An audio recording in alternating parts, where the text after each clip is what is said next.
Hello दोस्तों, हमारे channel में आपको खुशामदीद है। अफनान के वालिद उसे कहते हैं कि तुम ये क्या कह रहे हो, तुम्हारी तबीयत तो ठीक है ना।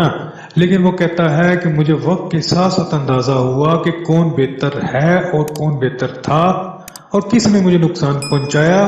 ये पहले मुझे अंदाजा नहीं हुआ था और मैं अपने इस गलत अंदाजे और गलत फैसले की वजह से आज एक मुश्किल वक्त में खड़ा हूँ और मुश्किलात है कि मुझसे आगे ही आगे चलती जा रही हैं और मैं ये भी नहीं चाहता कि रमशा के लिए मुश्किलात पैदा करूं।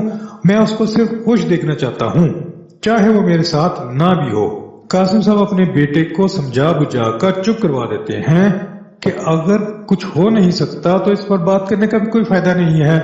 अलीजे जो कि हद से बहुत ज्यादा आगे बढ़ चुकी है, वो ना सिर्फ अफनान से लड़ाइयां कर रही है बल्कि अब तो वो उसके वालिद कासिम साहब से भी लड़ने लग पड़ी कि मामू जान, मेरी इस बर्बादी और इस जिल्लत के जिम्मेदार सिर्फ और सिर्फ आप हैं, और उन पर बहुत ज्यादा शाउट किया। दूसरी तरफ अलीजे की माँ चुपचाप ये सब कुछ सुन रही थी, लेकिन जब मामलात हाथ से बढ़ गए तो उन्होंने अलीजे को जोरदार थप्पड़ मार दिया कि तुम ये क्या कर रही हो। तो कासिम साहब ने उनको मना किया कि तुमने इसको थप्पड़ क्यों मारा, ऐसा नहीं करना चाहिए था। लेकिन वो दिल ही दिल में सोचती है कि इसको क्या पता कि हम यहाँ कितनी अयाशियों में हैं, ये सारी अयाशियां तो खत्म हो जाएंगी अगर मैं ये सब कुछ नहीं करूंगी तो।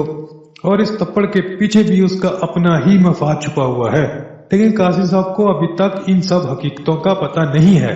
लेकिन अब इस थप्पड़ का कोई फायदा नहीं है क्योंकि अलीजे अब इन सब से बहुत मुतनफिर हो चुकी है और वो अब इस रिश्ते को बचाना ही नहीं चाहती।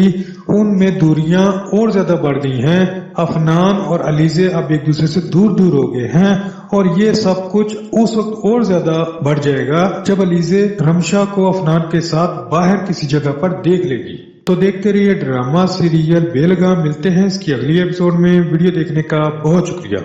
हेलो दोस्तों, हमारे चैनल में आपको खुशामदीद है। ड्रामा सीरियल बेलगाम में मिलते हैं ड्रामा सीरियल बेलगाम की अगली एपिसोड में। वीडियो देखने का बहुत शुक्रिया।